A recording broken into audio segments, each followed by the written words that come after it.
Good afternoon, everyone, and welcome to the Los Angeles County Economic Development Corporation's COVID-19 Resources Webinar Series. I am Angela Amirkhanian, Outreach Program Manager and today's moderator. We thank you for joining us this afternoon to learn about the Shuttered Venue Operators grant, where my colleague and I will share important information about the grant, eligibility, and how to apply. LAEDC is a 501c3 nonprofit organization whose mission is to harness the power of private sector in collaboration with LA County to guide economic development and create more widely shared prosperity. We have a team of business assistance experts who are available to you countywide and multilingual. You will find their information on these slides. And here today to share information about the grant is my colleague, Barbara Levine, who will also give you information about our business assistance programs and the services that are available to you. Good. Thank you, Angela. Good afternoon, everyone. Thank you for carving out a little bit of time on a very busy Tuesday afternoon. The economy's opening up. We're in the yellow tier. We're cautiously optimistic. We all just have to keep on practicing being safer at work and safer at home so we can stay where we are and then grow beyond it. The LA County Economic Development Corporation, as Angela said, we're a private nonprofit organization. There are several divisions within our organization, and I'm proud to say that I'm part of our business assistance group. And let's talk about what we do. Well, we offer business and technical assistance with complimentary and confidential consulting and business advisement on resources to large and small businesses. It doesn't matter where a business is located, the type of business, the ownership of the business, as long as the business is located within the 88 cities and the over 4,000 square miles of Los Angeles County. We also work with domestic and international businesses, and we help businesses overcome challenges. And sometimes it means drilling down and really doing a deep-seated needs assessment, because we want to identify what you need to do to further sustain and grow. And some of the tactics: workforce development and training, expedited permitting, tax incentives, the all-important access to capital, site selection and relocation, as long as it is within the County of LA, connections to resources both in the private and the public sectors. It's really amazing when you can talk to someone at a county or a city level and really get something done. And we're very good at making those connections and managing those introductions.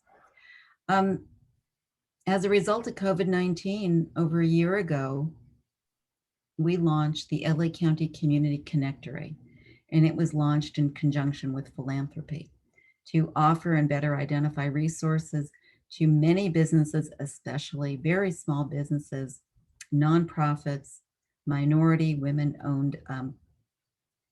We provided direct help to employers to overcome challenges and retrain staff, position for economic recovery. We hosted many webinars and podcasts, and we invite you to go to our website, laedc.org/coronavirus.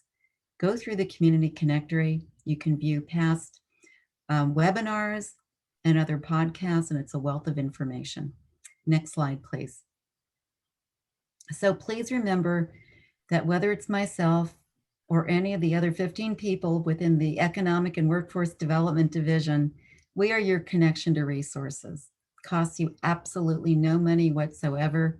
What we do track, how many jobs are impacted, and the kinds of jobs, because that helps us give us an indicator of where we are in an economy, and the cities and the counties like us reporting that up as well. Next slide. So about this grant, I'm sure this is no surprise to any of you here. This, the Shuttered Venue Operators grant, at least knowledge of it became available in December, and we were all waiting as to when the application period would open, and it opened, April the 26th. Was established by the in the Economic Aid to Hard-Hit Small Businesses, Nonprofits and Venues Act, and amended by the American Rescue Plan to provide over $16.2 billion in economic relief to targeted industries. Eligible applicants may qualify for grants equal to 45% of their gross earned revenue, with the maximum amount available for a single grant award of up to $10 million, and $2 billion has been set aside for eligible applications with up to 50 full-time employees. Oh, and please, by the way, by the end of today, we will be sending out a slide deck. So take notes, but also listen, because you will be getting the full slide deck later today. Grant amounts will reflect either of the following instances.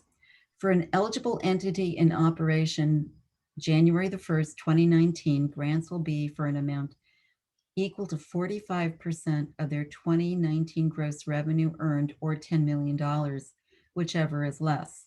For an eligible entity that began operations after January 1st, grants will be for the average monthly gross earned revenue for each full month you were in operation during 2019, multiplied by 6, or $10 million, whichever is less.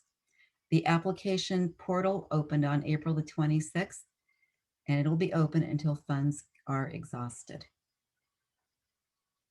So who's eligible? Well, eligible entities include live venue operators or promoters, theatrical producers, live performing arts organization operators, museum operators, motion picture theater operators, talent representatives.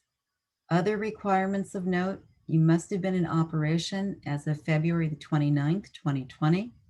The venue or promoter who received a Paycheck Protection loan on or after December the 27th, 2020 will have the Shuttered Venue grant reduced by the amount of that loan. So it's very important to keep track of other SBA or CARES Act funding that you have received, because many applications do ask you to list what you have received. I know several venues might also be applying for the brand new Restaurant Revitalization Fund. The applicant must not have a pending application for or have received a Shuttered Venue Operators grant from the SBA. So you have to note and record what you get.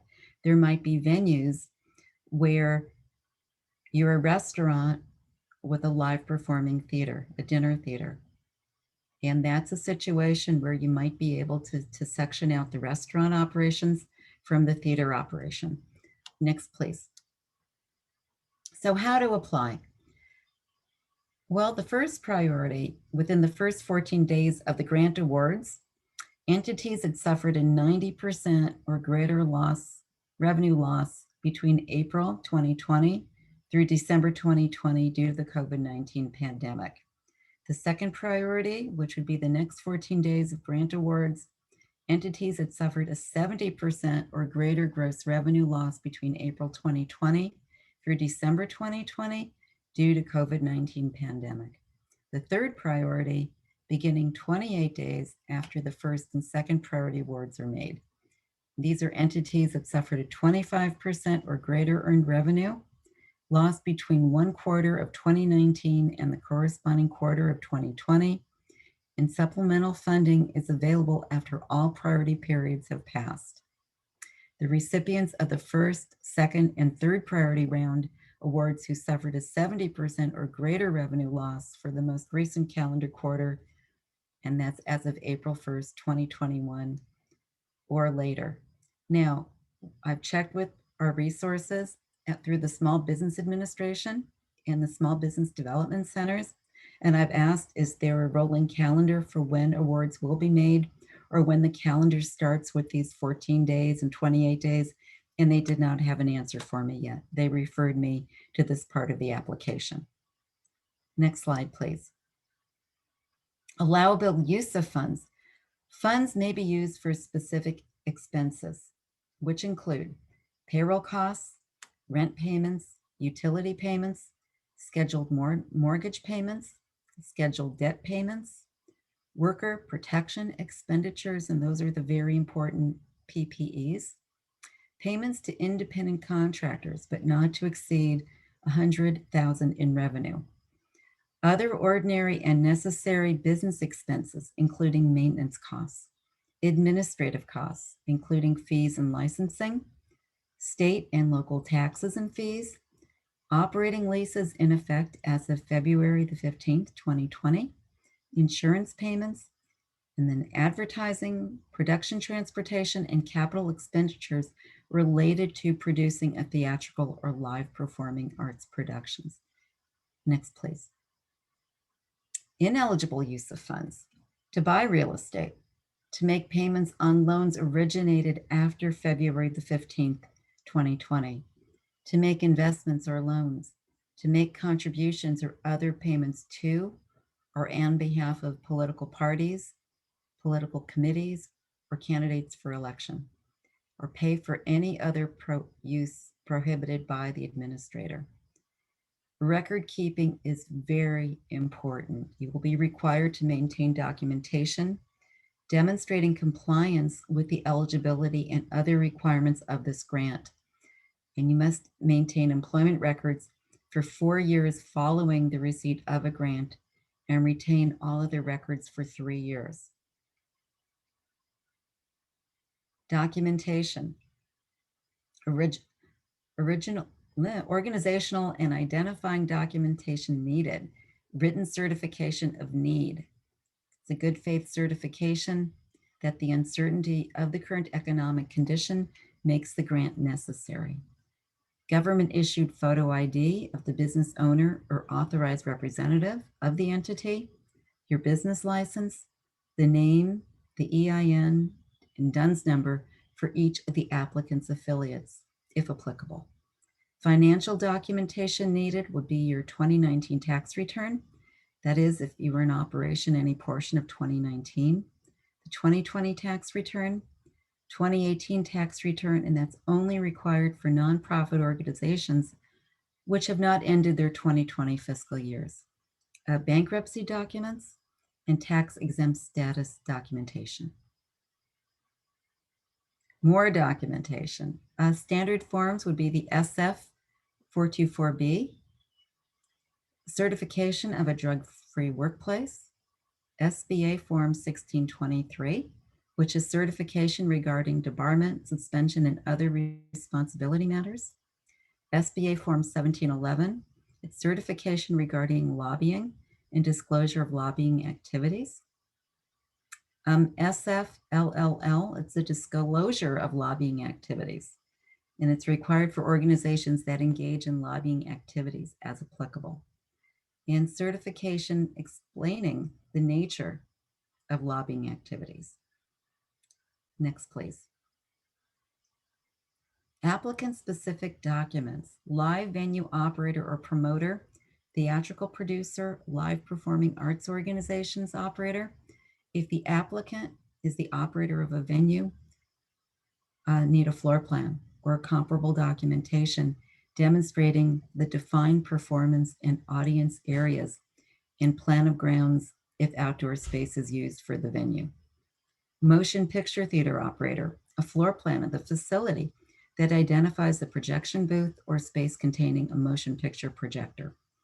Museum operator, floor plan or comparable documentation demonstrating the indoor exhibit space and at least one auditorium, theater, or performance or lecture hall with fixed seating. Include a plan of the grounds if outdoor space is used. A document with links to state or local ordinances. A documentation of nonprofit or not-for-profit status. And talent representative, evidence demonstrating representation of at least 2 performing artists or entertainers, list of individuals or acts represented in venues for which they were contracted to perform in 2019 and 2020, including performances canceled due to COVID-19. Thank you, Barbara, for sharing that information. And once again, for any information that you missed, we will be in contact with you directly with the presentation. And the presentation will also be available to view. A video of today's presentation will be available on laedc.org/coronavirus. So we would now like to open it up for some questions and answers. So if you have any questions, please submit them in either the Q&A box or the chat box, and we will do our best to address. And in the meantime, I do also want to share the funds website, which is very important to take down since this is the website that you'll need to access in order to access the application that you'll need to fill out. This website is also great to download everything that we've presented today in further detail. There's actually a great document with a list of all of the documentations and samples of anything that you could submit to suffice that qualification and criteria. So visit svograntportal.sba.gov. And if you need any assistance filling out the application, there's also a phone number for technical assistance. Okay, so if anyone has any questions, if you can type them in now. Otherwise, if any other questions come up, you can contact our team directly. Since they will be in contact with you, you can have a conversation with them separately, as well as schedule a complimentary and confidential business assistance meeting to talk to you about your needs, assess any of your needs, as well as answer your questions. Okay. And until questions come in, I do want to share a few more resources and bring these to your attention. We typically host a webinar series of any grants and opportunities and resources that come our way. We want to make sure that everyone is knowledgeable and aware of any opportunities. We have also been hosting the Restaurant Revitalization Fund webinar series. This is specifically for restaurants and any entities that serve food and beverage. You can catch our last one, which will be presented in Spanish tomorrow, May 12th at 2 p.m. So this will be the last of the series. However, once again, our entire series will be available on our website to view. Another great resource to share is our complimentary mobile vaccination sites, which can be hosted at the site of your business in order to vaccinate your employees only. The only two qualifications to meet are if you're located within LA County and you have 10 or more employees.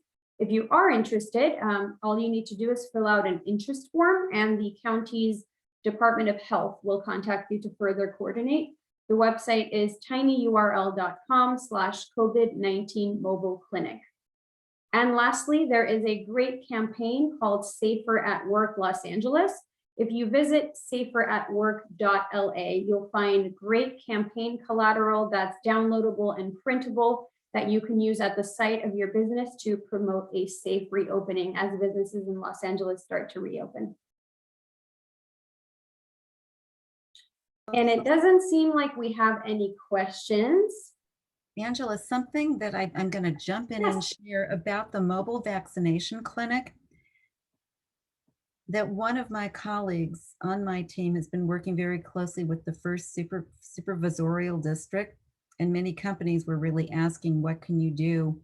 What can we do to get a mobile vaccination clinic, come to, our employer? So what you tell us sometimes, and we love it when it happens, when we can take it to our county partners and try to work through things as we can. And so we are very happy to be able to promote the mobile vaccination clinic. And I've heard, but I haven't seen it in writing yet, that many of these clinics are such a fabulous push to get everybody vaccinated, that it might also be open to employees as well as their families. So this is a really good item. Please, if you're vaccinated, that's amazing. If you know people who are not, please tell them about this very important website and this wonderful free service. Thank you, Barbara. We actually have a question that came in from John. John wants to know, he just received the SBA grant for small business. However, I was told to apply for the SVOG grant since I am a nonprofit theater organization. So I was hoping to apply for SVOG since it offers more money for the grant. What do I do now? So you've already received the money from the first grant, and I'm unclear by what was the name of the first grant, Angela did. It's the SBA grant for small business. So I believe, John, it would be best to get in contact with us directly. We want to make sure that we're knowledgeable about exactly which grant you received and if there's any conflict with that grant and the SBOG grant. For specifically the Shuttered Venue grant, we were told that it conflicts with the Restaurant Revitalization Fund. However, since there are a lot of other SBA grants, we just want to make sure there won't be any cross conflicts there. So Barbara will be in touch with you to further ask you some more questions about that. Sure, please send us your information, your complete contact information, and the name of the grant in question. There are so many from the SBA and also from the state of California, and the County of LA also had other grants. So we want to make sure that we're giving you the best information or doing a direct connection to you with one of the experts at the SBA or at some other really good resource. So great question. Thank you. Thank you, Barbara. John also wants to know where to find your contact information. John, someone will actually get in contact with you directly after the webinar. We will be attaching the presentation deck and sharing our contact information directly for you. So keep an eye out for that. We'll definitely be in touch soon. Well, once again, we want to thank everyone for your time and joining us this afternoon. We hope the information was of value to you, and we hope to see you at the next one. Thank you so much and have a wonderful rest of the day. Bye, everybody.